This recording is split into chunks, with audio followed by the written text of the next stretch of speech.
Hola, ¿cómo están? Muy bienvenidas y bienvenidos desde Fundación Antena y Nube Lab. Los saludamos y los invitamos a esta conversación que vamos a tener hoy día con la artista visual Pilar Quinteros. Pilar Quintero es una de las artistas del programa Oye, vamos al taller de Nube Lab y tenemos el gusto de estar con ella acá.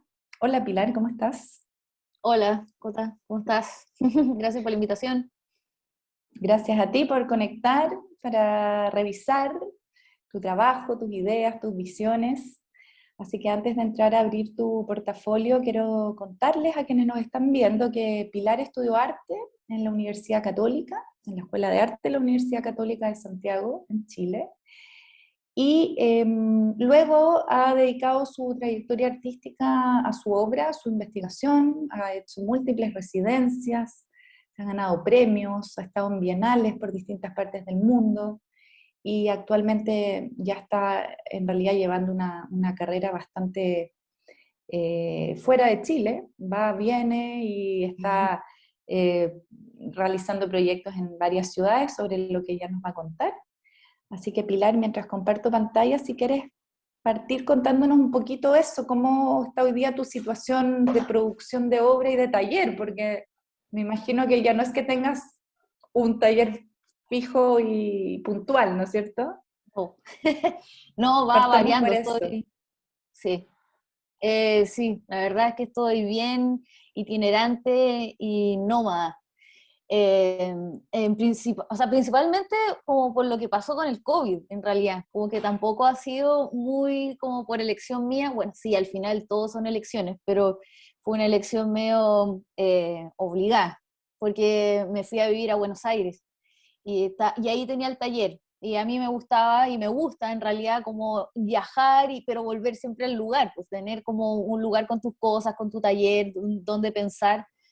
Pero ese lugar ya no pudo existir más porque fui a una residencia a Coyhaique a comienzos del año pasado. Dejé mi casa de Buenos Aires y después no pude volver porque no tengo la residencia ni nada. Entonces, a partir de ahí, estoy como dando vueltas, inventándome así como proyectos aquí y allá y aprovechando de vivir en esas partes. Pero que en todo caso ha sido entretenido, medio desafiante y al comienzo medio terrorífico, como "Uy, quedé volando, ¿qué va a pasar?". No, pero al final han salido cosas buenas de eso. Igual. Sí, sí, total. Bueno, y justamente entonces, dado que ya estás en este modo nómade, Eh, eh, entremos a conversar en primer lugar, si te parece, sobre los temas que tú abordas, que justamente tienen que ver con también los lugares donde llegas, donde habitas y que investigas, ¿no es cierto? Mm. ¿Cuáles son como en resumen, obviamente, porque estamos en una conversación acotada, Ujú. los temas que a ti más te interesan como artista para abordar como desde tu obra? Si tuviera que hacer como un, no sé, un panorama global del trabajo que hago, yo creo que diría que el tema central es eh, el concepto de realidad y lo frágil y flexible que es eso, como lo que uno conoce puede transformarse de un minuto a otro, o sea, incluso ahora con el COVID, o no sé, ahora me pasó con, por ejemplo, mi apellido, que mi papá descubrió como a su padre biológico y ahora se quiere cambiar el apellido, entonces como que todo puede cambiar de un minuto a otro de una forma sorprendente y mi trabajo ha sido como de alguna forma como una manera de llevarse bien con eso, porque claro, la incerteza no le gusta a nadie en realidad, ¿no? Es como una cosa que uno trata de evitar, uno quiere tener una base.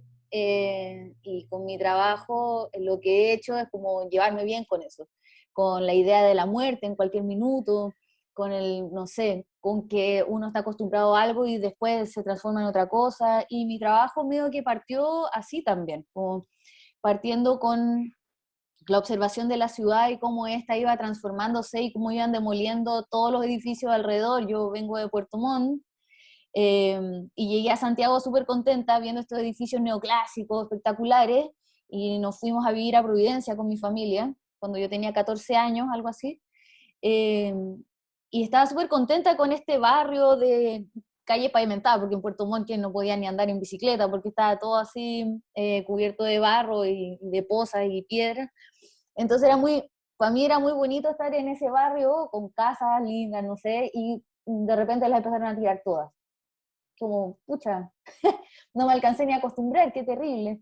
Y que fome que no se le pueda preguntar a la gente también, así como, ¿qué te parece cómo se está transformando tu barrio? Porque claro, tú no eres el dueño de esa casa, pero eres habitante de una ciudad, debes saber como un consenso general o algo.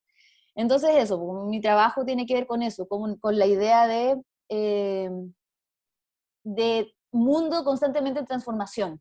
¿Y qué se puede hacer con eso? Y como jugar un poco con eso a tu favor, no sé, como jugar con eso.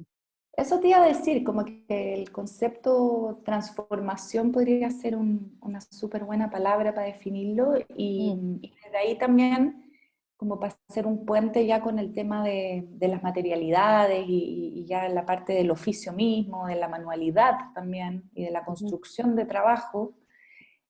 Tú sueles elegir materiales bastante delicados o incluso como de poca resistencia y muchas veces incluso obras que son hasta bastante efímeras Ujú. y al mismo tiempo los cruzas bueno, el contexto, la comunidad del lugar, como que hay mucho, también te interesa la historia del lugar, ¿no es cierto?, las personas. Cuéntanos un poquito ya como de cuando vas desarrollando el trabajo en ese sentido. Sí, yo creo que ese es otro concepto importante, lo efímero. Em, de alguna forma el trabajo está todo el rato cruzado con eso y con esa idea y también otra vez como en una forma que tengo de aceptar que uno es efímero y el mundo también. O sea, la estadía nuestra en este plano es temporal. Y entonces la gente, no sé, cuando dice, oh, pero ¿cómo hiciste esto? Y después desapareció y lo rompiste o se rompió, ¿cómo puedes como vivir con eso? Qué terrible. Como, pucha, es una forma de sopesar la naturaleza de la dimensión en la que uno está, en realidad. Y claro, y al principio era muy difícil, como se derrumbaban estos edificios, como decía antes, y uno como que les tenía medio que cariño y ya no existían, y ahora, no sé, como que hice ese ejercicio con mis mismos trabajos y como que me empecé a llevar bien con eso, como que lo vi como una oportunidad. Y al mismo tiempo, claro, por lo que decía antes, que por qué no existe como una instancia en la que se le pregunta a la comunidad qué hacer con el lugar que uno está acostumbrado a habitar. Y por eso mismo a mí me interesa mucho como considerar la opinión de la gente o las ideas y la información también para mis proyectos. De alguna forma, claro, yo podría decir que todos mis trabajos son colaboraciones y todos los trabajos de todo el mundo en realidad es muy difícil como no sé, decir como una cosa fidedigna y honesta, que tú hiciste el trabajo solo, porque toda la información que estás usando viene de otra parte. Se la escuchaste a alguien, se la leíste a alguien, siempre estás en colaboración de alguna forma. Entonces, claro, lo que hago es como hacer eso más evidente. Y de hecho, claro, yo trabajo con estos materiales que son muy delicados y frágiles, eh, principalmente porque puedo usarlos yo y manipularlos yo. A mí me interesa mucho hacer las cosas por mi cuenta, así, por mis propios medios. Y si alguien llega a ayudarme, esa persona tiene que aparecer. Eso, no sé, ayudantes anónimos, invisibles, para mí no pueden ser, no al lugar. Porque todo el mundo tiene, cuando pone un pie en el trabajo, ya está transformándolo todo, y así con cualquier cosa en la dimensión en la que uno está. Es muy interesante cuando uno ve tus procesos eso, esa construcción como de unas cofradías o de unos grupos colaborativos que además terminan súper comprometidos con la propuesta original, pero que como tú bien dices, al final todos tienen algo que decir o aportar o que las hebras que vas uniendo todas tienen significantes, ¿no es cierto? Entonces me parece muy potente de tu práctica artística eso, que siempre es mirado así, como lo grupal, lo colectivo, la otredad, ¿no es cierto?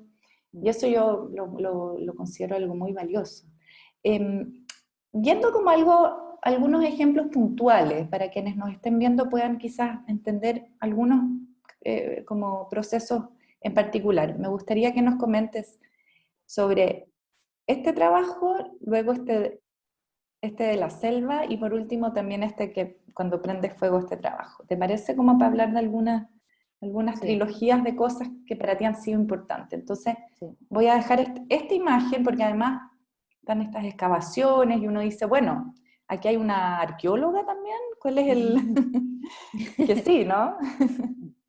Sí, bueno, están como medio al revés. En realidad fue primero el Lago Bulo, que son todos del mismo año, pero el Lago Bulo fue primero y en mi Si quieres caso como que partimos por funcionó ahí bien entonces. así como eh, en orden cronológico. O sea, todo el mundo, pero sí, o sea, podría hablar de las cosas así sin un orden cronológico, pero creo que aquí es importante, especialmente en este caso y este año. Porque primero hice este proyecto, Lago Bulo, antes de irme a la Bienal de Sao Paulo y a la selva, a Mato Grosso, a hacer el proyecto que les voy a mostrar después. Y las cosas que aprendí aquí me sirvieron mucho para el siguiente trabajo y así. Bueno, siempre de alguna forma así, son capítulos y es bien autobiográfico al final, aunque uno no lo quiera de esa forma, lo es. Porque aparezco yo en los trabajos, en mis formas de pensar, no sé. Bueno, de alguna forma es como una especie de bitácora que se está armando de aquí a quizás cuándo. Pero bueno, primero este trabajo, la UBULU, es un trabajo que hice en Frutillar, en una residencia que ocurrió en el 2016, yo creo que fue como en mayo, junio, algo así de ese año, y fue una residencia muy cortita en la que nos llevaron a distintos lugares a hablar con gente que nos contaba sobre la historia de Frutillar, pero era gente como importante de la comunidad, no eran como expertos ni nada. Y en ese caso, nada, pues fuimos a ver a alguien que era dueño de un restaurante o dueño de un local, cosas así, eh, y todos nos hablaban como de los desastres de la ciudad y los conflictos y particularmente como los incendios que se generaban, no sé, en rucas mapuches, en casas alemanas, viste que está esta dualidad desde, desde que llegaron los colonos alemanes a la zona y están todo el rato como echándose la culpa unos a otros. Eh, Fuera de todo juicio de valor y todo eso, como lo que escuché objetivamente, es como la información que se escuchaba, es como, no, que ellos me quemaron la casa, no, usted también me quemó la casa, y después, nada, de esta experiencia de estar escuchando durante 10 días las tragedias en contra como de la infraestructura de la ciudad y de los conflictos territoriales, se me ocurrió hacer como esta especie de ceremonia humildemente porque yo no soy ni, no sé, bruja, ni chamana, ni una cosa, como que me tincó, me pareció que podía ser bonito y de alguna forma sanador o al menos invitar a la reflexión, que estas dos casas, una ruca mapuche y una casa alemana, se quemaran juntas en el lago, que de alguna forma es un lugar más neutral en comparación como con la tierra, porque la tierra sí está todo el tiempo en disputa y el lago de alguna forma está como al medio, es un promedio. Entonces estas dos se iban deshaciendo a poco con el fuego y desaparecían. Y al mismo tiempo que se escucha la voz de una mujer mapuche que fuimos a visitar, que nos cuenta de por qué, según su apreciación, se están quemando estas casas constantemente, en Frutillar y alrededor del lago Yanquihue. Y Eh, Ari, cómo es para ti ahora, el 2021, que son 5 años después, mirar el conflicto en Wallmapu y estar como de alguna forma entendiendo que tú con tu trabajo también ya estabas abordando estos temas que, bueno, en esa época existen desde mucho antes, pero cuando se cruzan las contingencias con la obra que has hecho previamente, debe ser bien potente eso para un artista, ¿no? O es algo, ¿cómo manejas, qué te pasa con eso? Es que por lo menos yo trabajo con la historia y los artistas en general trabajan con lo que está ocurriendo a su alrededor. Y eso es como muy bonito por un lado e inevitable también.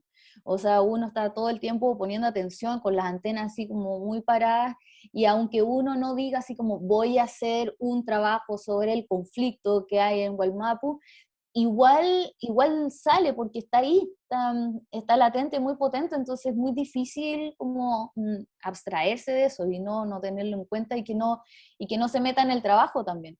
Y uno al mismo tiempo permite que eso ocurra y es importante y es bueno. Como, uno Así está es, prestando atención. como una forma también de ir haciendo registro, memoria y entender a los artistas también, bueno, como que es pensamiento visual también lo que están transmitiendo, ¿no? De alguna forma y reflexión. Claro. Entonces, por lo mismo, quería avanzar ese mismo año. Este proyecto para ti en el Mato Grosso fue muy importante también, ¿no es cierto? Claro. O sea, después de la experiencia de Lago Bulu, en que esta mujer mapuche nos dice por qué está ocurriendo esto, y una de las razones por la que ocurre esto de los desastres y los incendios es porque nosotros no sabemos usar los lugares y no sabemos las leyes que hay en los lugares, como leyes naturales específicas. Y como, guau, qué interesante, pero de alguna forma no tuve mucho eso en consideración cuando hice este proyecto de señales de humo, de alguna forma, como que todavía le estoy dando vueltas, es como un proyecto medio maldito de alguna forma, porque pasaron un montón de cosas. Nosotros nos fuimos a instalar con un grupo de amigos a construir este portal, que es el dibujo que hizo el hijo de un explorador que fue a este sector, un dibujante muy, muy bueno, que recibía cartas del papá, que andaba buscando como los límites o estudiando los límites entre Brasil y Bolivia. Y en esos viajes juntó información que le hizo pensar que había una ciudad perdida tipo la Atlántida, más que el Dorado, como la Atlántida, como súper evolucionada, no sé. Y nada, yo agarro este dibujo del hijo a partir de los relatos del papá y hago este portal porque mucha gente fue a buscar este portal y esta ciudad perdida en medio de Mato Grosso y se perdieron ellos mismos. Y se generó como un conflicto, o sea, como una situación política y legal importante en Brasil en esa época, como 1926, en que la gente se metía a la selva y se perdía todo el tiempo. Entonces hubo que inventar una ley que decía, si tú te vas a meter al bosque, tienes que pedir un permiso. Entonces era como una cosa así muy real. Eh, y entonces yo pensé, se me ocurrió que la forma, porque yo también lo quería ver y no sé, como que me interesé mucho con la historia, la forma que tenía yo de ver esto era ir y construirlo yo. Que de alguna forma es como lo más que se podría acercar como a poder ver algo así. Y eso fue lo que hicimos. Pero en ese proceso de hacer este portal, que de hecho tiene una inscripción allá arriba, que todavía no sé qué dice, lo he investigado un montón, pero son letras como medio, no sé si inventadas o no, no sé, pero ha sido una investigación como un poco fructífera de saber qué es lo que dice el portal. De alguna forma en su construcción, durante su construcción pasaron un montón de cosas medio terribles, como un amigo se súper enfermó, estaba todo cubierto de garrapatas, no sé, parece como la película de la momia, como que ¿qué estamos haciendo? Como que estamos haciendo algo indebido o algo así, pero se súper enfermó y se tuvo que ir. Empezaron a aparecer un montón de animales, que es normal porque estamos en la selva, pero al principio no había ninguno y de repente, ¡wow!, como que se empezaron como a acercar todos unos hormigueros gigantes en la noche, no sé, como y así un montón de cosas, ruidos extraños, en medio de O la sea, selva, sombras raras. efectivamente era un portal que hacía que pasaran cosas multienergéticas, otras dimensiones, quizás. Sí, o sea, puede ser como el cansancio y todo eso, pero al mismo tiempo nosotros efectivamente pensamos que sí habíamos generado algo y además que hay una secta, esto es como una segunda parte del proyecto de alguna forma, que hay una secta por ahí cerca que se llama los eubioses, viste que en Brasil está lleno de sectas, pero bueno, hay una secta ahí cerca, en un pueblo que se llama Nova Chavantina, y estos están como súper atentos a la construcción del portal, porque había un guía turístico y nos contaba eso, como sí, ellos están esperando el portal, están esperando, y nosotros decimos, ¿qué onda? Entonces, claro, como que yo pensaba en esto que decía la señora del proyecto anterior, Lago Bulo, y así como, claro, uno quizás debió haber pedido permiso, investigar bien lo que uno estaba haciendo.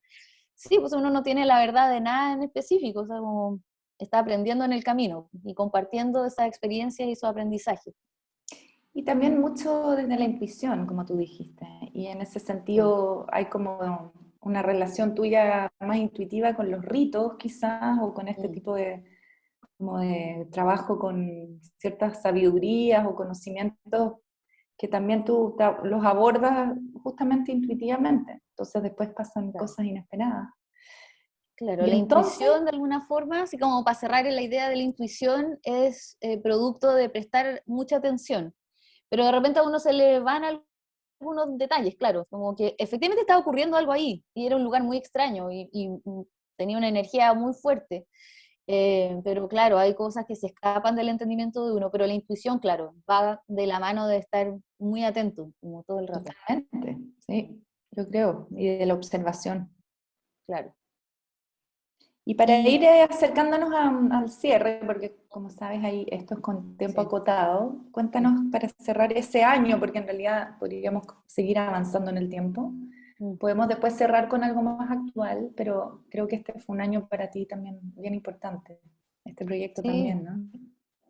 sí, pues este proyecto lo hice en Sagrada Mercancía, que queda en el centro de Santiago, y fue muy divertido porque me invitaron a hacer un proyecto y yo no sé por qué me acordaba que el suelo de la galería era de tierra. Entonces me invitan a una reunión, no sé, llego con mi idea que quería hacer una excavación arqueológica para descubrir qué había debajo, y llego a la reunión y había un radier. Entonces, es como que llegué sin idea. De alguna forma, les digo, hoy no saben que vine con una idea, pero no va a funcionar porque me está acordando de la galería de otra forma. Y me dicen, pero ya, pero a ver, ¿cuál es la idea? Quería hacer una excavación arqueológica, pero tienen un radier, entonces, y los tipos me miran así como, hagámoslo igual, así, chao. Muy embalado y se consiguieron las máquinas y todo, o sea, fue una operación muy loca. Y nada, pues me instalé ahí como exploradora, siguiendo un poco como la onda del proyecto de señales de humo, que también estaba todo el rato vestida de exploradora, y no sé, porque bueno, la ropa que hay que usar en la selva, igual vestido de blanco, para que no te piquen tanto los mosquitos, cosas así. Y me quedé en la galería, como unas cuantas noches, no muchas, pero igual, así como que tenía ahí mi campamento. Y ahí de a poco empecé a sacar cosas, unos huesitos, me daba un poco de susto encontrarme con, no sé, con un hueso humano, por ejemplo, porque hay que avisar a la PDI en ese caso, como demasiado heavy.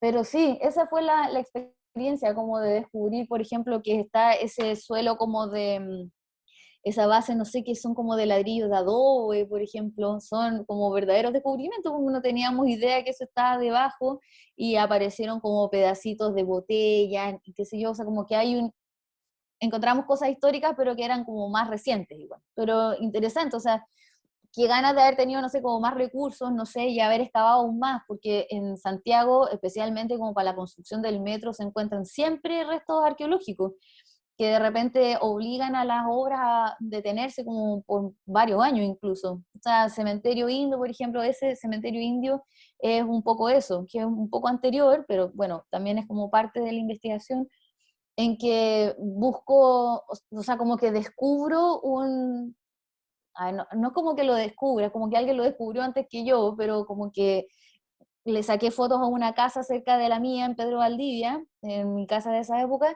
y hago un seguimiento de cómo la demuelen, y justo debajo de esa misma casa encontraron un cementerio indígena de la cultura yoyeo, con 60 cuerpos, no sé, una locura, y ponen ese muro y nadie se entera de nada. Entonces yo hago esa caseta de informaciones para contarle a la gente y compartir la información, porque voy a entrevistar a los de Metro, a los de Consejo Monumentos, sí.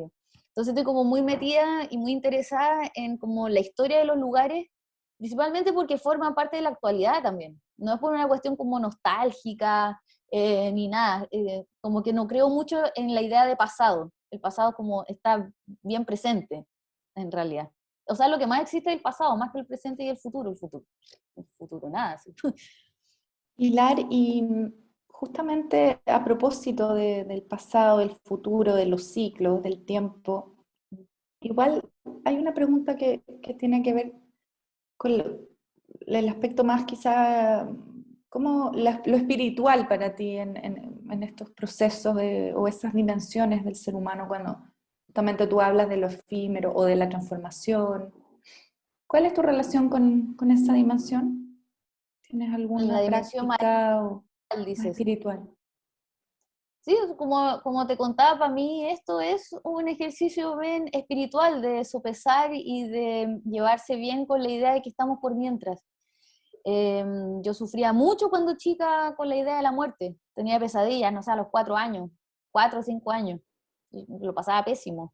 Y lo pasé pésimo por mucho tiempo porque de partida es muy difícil hablar sobre ese tipo de temas. A mí se me trató muy mal cuando chica, cuando quería hablarlo con compañeros o amigas o cosas así, como, oye, ¿qué estás pasando por un periodo de depresión? ¿Qué pasa? Anda a ver un psicólogo. Y para mí, o sea, y para todo el mundo, debiese ser un tema normal. Sí, es como lo único cierto y seguro es que todos vamos a morir. Y eso no necesariamente tiene que ser una cosa mala. De hecho, ese proyecto, el anterior, el de Inglaterra, tiene que ver un poco con eso. Y que ahora están dando, y termina ahora como el 2 de noviembre, una cosa así. De hecho, me gustaría que cerremos contando esto para también terminar esta idea de lo espiritual, ya que es además lo más reciente, así que coméntanos un poquito más sobre esto. Sí, sí, pues como te contaba, para mí siempre fue súper difícil poder compartir con otros este miedo y esta duda y no, no sé, esta curiosidad por la muerte como una cosa real. O sea, de partida yo me preguntaba cómo hacía la gente para no estar pensando en eso todo el rato, porque puede pasar en cualquier minuto y todo el mundo hace sus cosas normalmente y como que no se acuerdan. Qué envidia, como me darían ganas a mí también. Bueno, la cuestión es que en algún momento se me ocurrió como desafío o intención de hacer un monumento a la muerte, pero no una muerte específica, así como de una guerra, una tragedia o algo así, sino como al concepto de la muerte, que te recuerde de vez en cuando que la muerte está ahí en cualquier momento y que de alguna forma eso ponga en perspectiva cosas de la vida, como qué tan importante, no sé, que si es que se me olvidó ir al banco o cosas así, como es realmente importante, es más o menos importante, no sé, como para todo el mundo significa cosas distintas en todo caso, pero me gustaría que fuera más normal, como no sé, en culturas orientales, por ejemplo, que uno está como más amigado con la idea de la muerte, que va a ocurrir. En cambio, nosotros estamos todo el rato evitándola, como haciendo todo lo posible y no sé, llegar a la cura de la mortalidad, por ejemplo, o cosas así. Bueno, entonces este proyecto es como el primero, no como, o sea, es como la segunda parte de un proyecto, que es el mismo, Janus Fortress. Janus, el dios Jano, es el dios de las entradas y las salidas, protege las entradas y las salidas, entonces por eso tiene dos caras. Ahí se alcanza a ver un poco abajo, así como que tiene dos caras. Y a mí, en este caso, porque en otro caso hice otro proyecto en Austria, en que me paseo con una calavera por un bosque, qué sé yo, y esta calavera se queda como atrapada justo en el marco de la composición del video, como que se queda pegado justo en el borde, así como ahí. Entonces, de alguna forma, como que pelea con la idea de los límites. O sea, la muerte de alguna forma es una especie de límite. Entonces ahí yo le estoy como dando vueltas a eso, y en este proyecto, Janus Fortress, que estoy presentando en Inglaterra, hice esta cabeza gigante de Jano, que está hecha de yeso, un poco como refiriéndose a los acantilados que hay, que son los acantilados de Dover, que quedan justo al frente, que son increíbles, todos blancos, que son de tiza, pero obviamente no podíamos usar esa tiza porque era como destruir parte del paisaje, tan súper protegido, pero con yeso igual servía como para que esta pieza se fuera deteriorando en el tiempo por el trabajo del clima, que es súper como violento, por la lluvia, el viento y todo eso, y también por la acción de la gente. Yo invité a la gente para que interviniera esta pieza y como que descubriera, así lo dije, como que descubriera algo en el proceso de intervenirla, quizás romperla, no sé. Y bueno, yo pensé que estaba construida de una forma y al final estuvo construida de otra, como con un presupuesto mucho menor. Para mí tenía supuestamente capas y la gente se iba a ir encontrando con capa tras capa, hasta encontrarse con una escultura dentro, en el centro, que es una escultura que efectivamente va a quedar instalada en un parque de juegos de niños, que es una calavera negra con una corona que gira y qué sé yo. Está divertido eso. Pero bueno, al Qué final duró. interesante, como, como un poco estas mamushkas rusas que uno va abriendo las muñequitas hasta que te quedas con la que está al centro, ¿o no? Como Sí, que claro, esa es como. cultura final está adentro de esta cabeza con dos caras.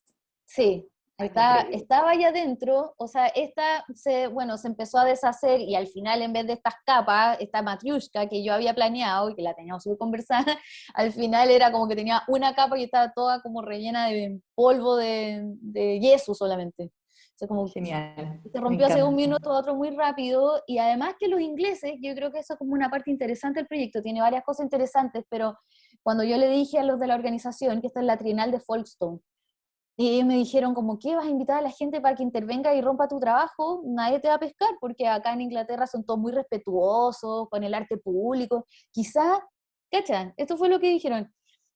Seguramente en Chile te pescarían y te tomarían la invitación. En Chile sí, porque les encanta romper las cosas y toda esa buena onda, pero aquí eso no va a pasar. Y dije, ok, ok, perfecto, vamos a ver. Y le salió todo lo punks, pero si los tipos son punks y Sí, hooligans y pues. todo eso son punks, obviamente. Entonces me hicieron el trabajo, pero bolsa, no sé, en 1 o 2 semanas, Fantástico.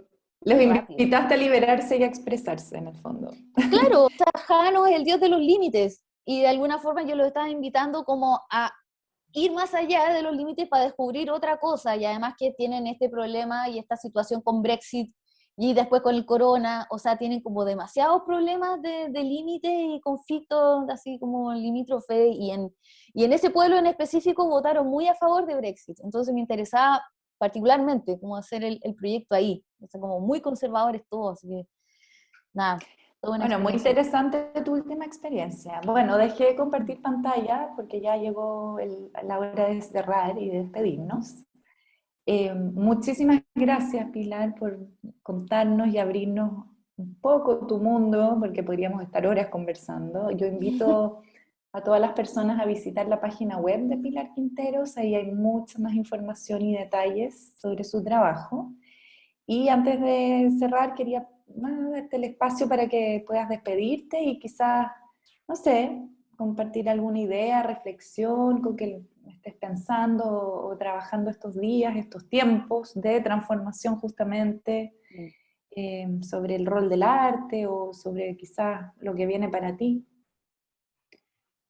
Sí, bueno, a mí siempre me preguntan, según yo, cuál es el rol del arte. En mi caso, por lo menos, creo que el rol del arte es ser listo. El artista tiene que estar dedicado a ser artista y con eso ya es suficiente, creo. Ya es muy difícil, ya va en contra de todo. Tenemos una labor importante que puede que no se entienda, pero sí es importante.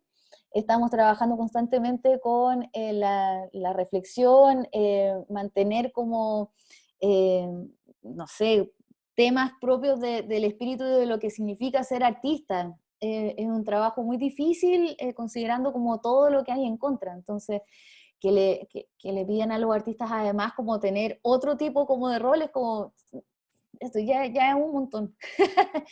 Em, eso primero. ¿Qué más puede ser? Yo hice como una relación en el último proyecto, que es un video, una película que hice en Suiza, en que relaciono como las moscas con los artistas de alguna forma. Las moscas de alguna forma son bien artistas en el sentido de que tienen una labor importante pero muy pequeña, muy vinculada a la muerte también. O sea, la mosca está ahí como descomponiendo, transformando, reciclando, los artistas hacen eso también. Pero son nefastas y son molestas, son odiosas y hacen ruido, y uno no entiende por qué están y las odia, y en el caso de los artistas bien así, van súper de la mano y de alguna forma, claro, está en la gente descubrir cuál es la labor de los artistas, porque sí que la tienen, pues han existido toda la vida y están ahí, por algo será. Imagínense el mundo sin Bueno, artistas. me encanta que dejes planteada esa invitación a que Mm, todos descubramos aún más eso, justamente, por qué mm. existen los artistas y para qué, pero que cada uno pueda descubrirlo desde su lugar. Así que gracias, Pilar Quinteros, te mando un abrazo enorme y mucho éxito en todo lo que viene para ti. Muchas gracias y suerte y ánimo a ustedes también. Y nada, pues estamos ahí en contacto.